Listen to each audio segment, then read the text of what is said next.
Sir, जिस तरीके से एक चर्चा अब इस वक्त जो है सुर्खियों में बनी है कि एमआईएम पार्टी ने इमरान प्रतापगढ़ी को जो है वोट नहीं दिया है,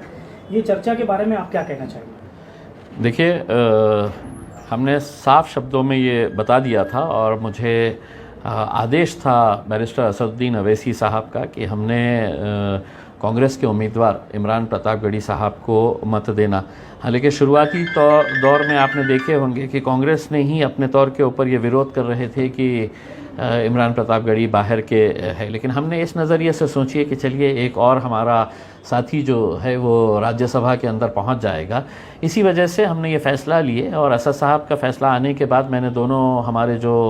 आमदार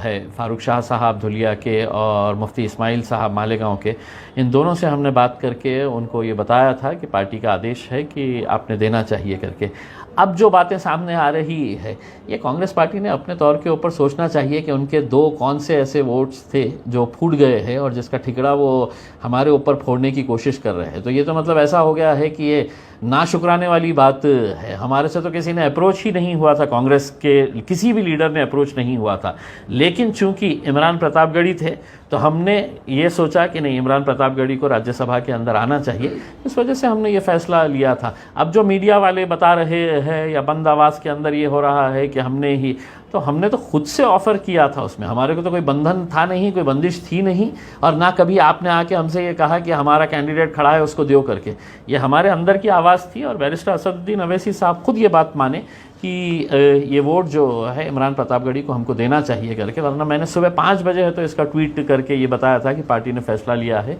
इमरान प्रतापगढ़ी को वोट देंगे। सर, जिस तरीके से एक चर्चा अब इस वक्त जो है सुर्खियों में बनी है कि एमआईएम पार्टी ने इमरान प्रतापगढ़ी को जो है वोट नहीं दिया है, ये चर्चा के बारे में आप क्या कहना चाहेंगे? देखिए, हमने साफ शब्दों में ये बता दिया था और मुझे आदेश था बैरिस्टर असदुद्दीन अवैसी साहब का कि हमने कांग्रेस के उम्मीदवार इमरान प्रतापगढ़ी साहब को मत देना। हालांकि शुरुआती दौर में आपने देखे होंगे कि कांग्रेस ने ही अपने तौर के ऊपर ये विरोध कर रहे थे कि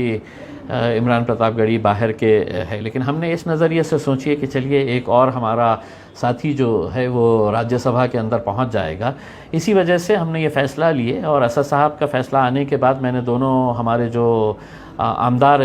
है फारूक शाह साहब धुलिया के और मुफ्ती इस्माइल साहब मालेगांव के, इन दोनों से हमने बात करके उनको ये बताया था कि पार्टी का आदेश है कि आपने देना चाहिए करके। अब जो बातें सामने आ रही है, ये कांग्रेस पार्टी ने अपने तौर के ऊपर सोचना चाहिए कि उनके दो कौन से ऐसे वोट्स थे जो फूट गए हैं और जिसका ठिकरा वो हमारे ऊपर फोड़ने की कोशिश कर रहे हैं। तो ये तो मतलब ऐसा हो गया है कि ये ना शुक्राने वाली बात है। हमारे से तो किसी ने अप्रोच ही नहीं हुआ था, कांग्रेस के किसी भी लीडर ने अप्रोच नहीं हुआ था, लेकिन चूंकि इमरान प्रतापगढ़ी थे तो हमने ये सोचा कि नहीं, इमरान प्रतापगढ़ी को राज्यसभा के अंदर आना चाहिए। इस वजह से हमने ये फ़ैसला लिया था। अब जो मीडिया वाले बता रहे हैं या बंद आवाज़ के अंदर ये हो रहा है कि हमने तो खुद से ऑफ़र किया था, उसमें हमारे को तो कोई बंधन था नहीं, कोई बंदिश थी नहीं, और ना कभी आपने आके हमसे ये कहा कि हमारा कैंडिडेट खड़ा है उसको दो करके। ये हमारे अंदर की आवाज़ थी और बैरिस्टर असदुद्दीन अवैसी साहब खुद ये बात माने कि ये वोट जो है इमरान प्रतापगढ़ी को हमको देना चाहिए करके, वरना मैंने सुबह 5 बजे है तो इसका ट्वीट करके ये बताया था कि पार्टी ने फैसला लिया है इमरान प्रतापगढ़ी